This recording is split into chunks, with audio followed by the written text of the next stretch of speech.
Magandang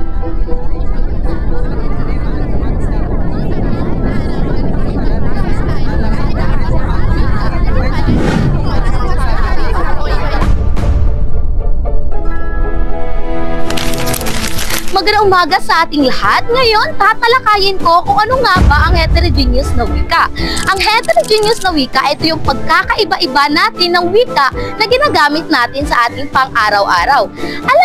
Alam naman natin na ang Pilipinas ay binubuo ng higit 100 wika o dialekto. At ngayon, sa aming dokumentaryo ay ipapakita namin kung paano nga ba sila nakikipag-usap sa kanilang araw-araw at paano nga ba nila ito bigyan ng kahulugan. At ngayon, sabayan nyo kami upang alamin kung ano nga ba ang heterogeneous na wika. Bago namin umpisahan ang aming dokumentaryo, ay naglagay kami ng 3 kamera sa bawat kanto. At naglagay rin kami ng voice record na hawak-hawak ng aming kasamahan upang mas maunawaan natin ang kanilang pinag-usapan. Baka naman, pre. Ano pala ito, pre?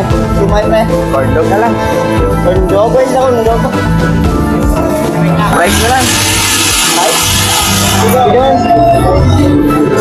Ay, mahalawin, pre. Naglag yung price, pre. Small. 35. 35. Sada, pre. Small lang, pre. Slime mo, pre. Slime mo, pre.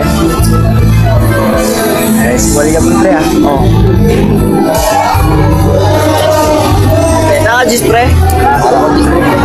Darma ko, pre. Te, palibayin ito daw, te.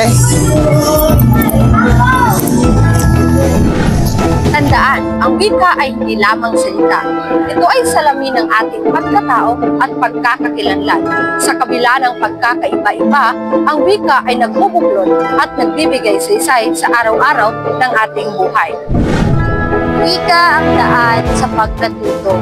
Pilipino, Ingles o katutubong wika, lahat ng ito ay may papel sa pagbabahagi ng kaalaman. Sa bawat araw na nakikipag-usap tayo gamit ang iba't ibang wika, pare-pareho man ang mga salita o iba-iba man ang kahulugan.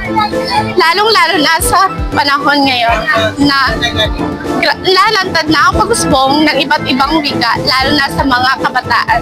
Patunay lamang ito sa sinabi ni Gleason na ang wika ay buhay at gramatikal.